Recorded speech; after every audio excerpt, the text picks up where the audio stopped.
तो मूवी की first scene में हमें थाईलैंड का सीन दिखाई जाती है, जहां हम ल्यूक नाम के एक लड़के को देखते हैं जो एक आर्कियोलॉजिस्ट है, जो एक माफिया गैंग से एक फेमस पेंटिंग चुरा के भाग रहा था। वो गैंग के लोग उसका पीछा कर रहे थे, लेकिन ल्यूक किसी तरह उनसे पीछा छुड़ाता है और वो एक ट्रेन में चढ़ता है। अब यहाँ उसका मुलाकात एस्मे से होता है, जो खुद भी उस पेंटिंग के पीछे था। अब ट्रेन में इनकी फाइट शुरू हो जाती है। ल्यूक किसी तरह ट्रेन से भागता है। अब हमें लंदन में ल्यूक की बहन शार्लेट को दिखाई जाती है, जो एक आर्ट क्यूरेटर है। वो लंदन म्यूजियम में जॉब करती है। हम देखते हैं शार्लेट का डिवोर्स होने वाला था। उसकी बेटे के कस्टडी के लिए उसके हस्बैंड के साथ उसकी फाइट चल रही थी। आज सुबह ल्यूक उसकी म्यूजियम में आते हैं। उसे देखकर शार्लेट हैरान थी। ल्यूक यहाँ से हेड ऑफ क्राइस्ट नाम की एक पेंटिंग चुरा के भाग जाता है। शार्लेट उसका पीछा करते हुए म्यूजियम से बाहर आती है। तभी वहाँ पे पुलिस आ जाती है। ल्यूक यहाँ भागता है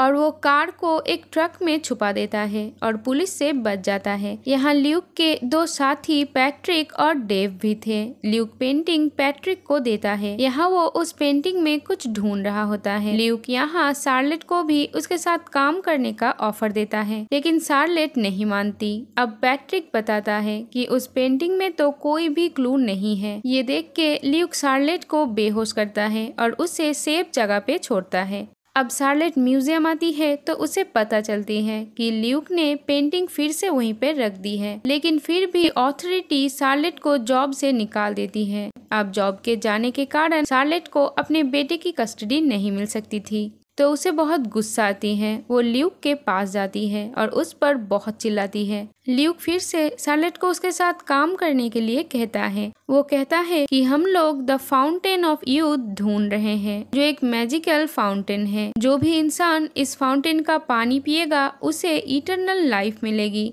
और बहुत सारा पैसा भी मिलेगी। ये सुनकर शार्लेट बताती है कि हमारे डैड को फाउंटेन ऑफ यूथ का रास्ता पता था, लेकिन उन्हें फाउंटेन ऑफ यूथ नहीं मिला। मतलब ऐसा कोई चीज है ही नहीं। ल्यूक उसे अपनी रिसर्च दिखाता है और कहता है कि ये ग्रुप आज तक फाउंटेन ऑफ यूथ को छुपाने की मिशन पे है। इसी वजह से शायद डैड को ये नहीं मिल पाया था। इस ग्रुप के कुछ लोग फाउंटेन ऑफ यूथ को पूरी दुनिया के सामने लाना चाहते थे, ताकि दुनिया के लोग उसका फायदा उठा सके। इसीलिए उन्होंने फाउंटेन ऑफ यूथ का रास्ता 6 मशहूर पेंटिंग के अंदर क्लूज के तौर पे छुपा दिया, जिनमें से 6 पेंटिंग और 6 क्लूज हमें मिल गए हैं, लेकिन अभी भी एक बाकी है। शार्लेट बताती है कि मेरे म्यूजियम में जो पेंटिंग है वो नकली थी। असल में पेंटिंग तो सालों पहले ही एक शिप में डूब गई थी। शार्लेट अब इनके साथ काम करने के लिए मान जाती है और ये लोग उस आइलैंड के लिए निकल जाते हैं जहाँ पर वो शिप डूबी थी। अब इन्हें शिप को पानी के नीचे से ऊपर ले आना होगा। अब ये लोग उस शिप को ऊपर ले आते हैं और ल्यूक और शार्लेट उस पेंटिंग को ढूंढने जाते हैं। काफी देर तक ढूंढने के बाद इन्हें वो बॉक्स मिल जाती है जिसके अंदर वो पेंटिंग थी, लेकिन तभी यहाँ एस्मे की टीम आ जाती है।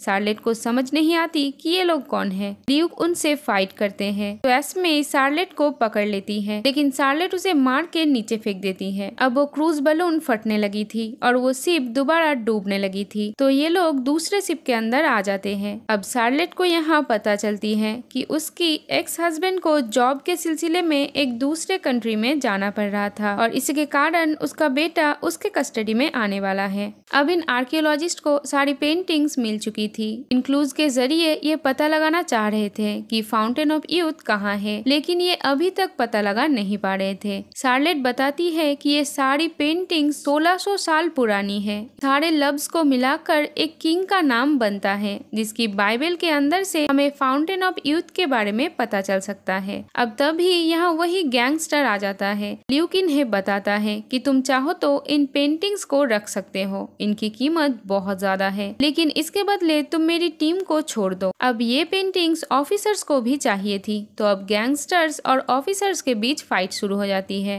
इसका फायदा उठा के ल्यूक और उसकी टीम यहाँ से भाग जाते हैं। अब हम ल्यूक के टीम को एक प्लेन में देखते हैं, जहाँ ल्यूक सपने में देखता है कि वो फाउंटेन ऑफ यूथ का पानी पी रहा है, लेकिन वो देखता है कि जैसे जैसे वो इस पानी को पी रहा है, शार्लेट और उसका बेटा वैसे वैसे बूढ़े होते जा रहे हैं। ये देखकर वो घबरा जाता है और पानी को नीचे फेंक देता है। तभी उसका आँख खुल जाता है अब कुछ टाइम बाद ये लोग एक लाइब्रेरी में जाते हैं जहाँ इन्हें वो बाइबल मिलने वाली थी। अब यहाँ एस्मे भी पहुँच जाती है। एस्मे उस ग्रुप का हिस्सा है जो नहीं चाहती थी कि फाउंटेन ऑफ यूथ लोगों के सामने आए। यहाँ ल्यूक और एस्मे के बीच फाइट शुरू हो जाती है। किसी तरह ल्यूक उससे पीछा छुड़ाता है और अपने साथियों के पास जाता है और ये सब लोग बाइबल लेके यहाँ से भाग जाते हैं। अब रात तक इन्होंने बाइबल को 2 बार पढ़ लिया था, लेकिन अभी तक इन्हें कोई क्लू नहीं मिला था। तो स्टेफनी फिर से ये पूरा केस स्टडी करती है और वो बताती है कि पेंटिंग से इन्हें जो सिंबल मिले थे असल में वो कोई क्लूज नहीं थे,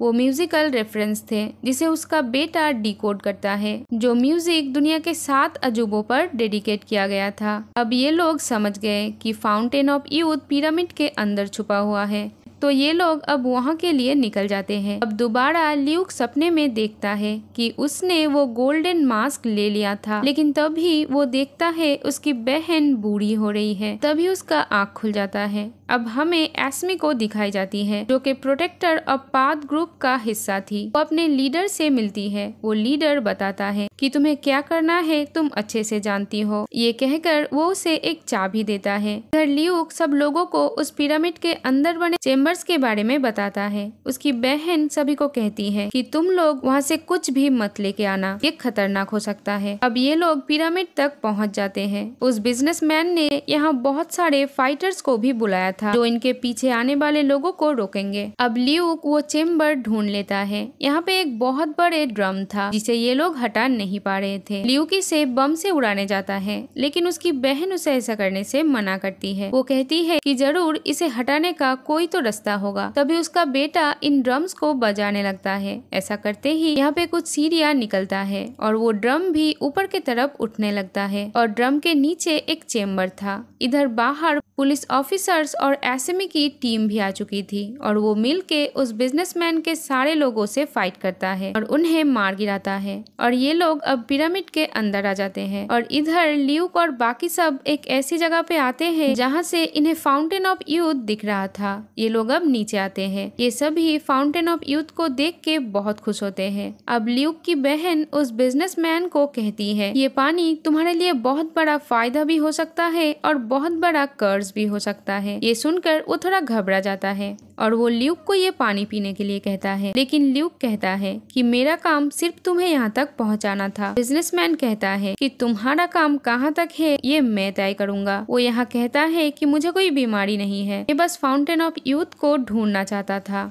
वो ल्यूक को कहता है कि पियो इस पानी को, नहीं तो मैं तुम्हारे बहन और उसके बेटे को मार दूंगा। अब ना चाहते हुए भी ल्यूक उसे पीने जाता है। उसका खून इस पानी के अंदर गिर जाता है। उस बिजनेसमैन के गोली मारने से वो जख्मी हो गया था। तभी यहाँ का पानी बहुत बढ़ने लगता है और ल्यूक को ऊपर ले जाने लगता है। अब ये पानी ल्यूक को दिखाता है कि जैसे ही वो इस पानी को पिएगा उसका बहन और उसका बेटा दोनों ही बूढ़े हो जाएंगे और मर जाएंगे। ये देखकर वो पानी ना पीने का फैसला करता है और ये पानी उसके बॉडी के अंदर कुछ करता है। असल में ये पानी बस उसका इम्तिहान ले रहा था। अब इस पानी ने उसे एक पावर दे दी थी और उसका जख्म अपने आप ही ठीक हो जाता है। ये देखकर बिजनेसमैन उसे पूछता है कि तुमने ये क्यों नहीं पिया, तो वो कहता है क्योंकि ये पानी तुम्हारा है। वो बिजनेसमैन खुद को जख्मी करता है और उसका खून पानी में गिरते ही पानी उसे ऊपर ले जाता है और उसका इम्तिहान लेता है। यहाँ उसे पता चलता है कि बिजनेसमैन तो सिर्फ खुद को ही प्यार करता है, तो ये पानी उसे मारने लग जाता है। तभी यहाँ एसएमई और ऑफिसर भी पहुँच जाते हैं और एसएमई उस फाउंटेन को बंद करने लग जाती है। ये सब लोग अब वापस भागते हैं, लेकिन वो बिजनेसमैन यहीं पे फंस जाता है और मर जाता है। अब ये लोग बाहर आते हैं।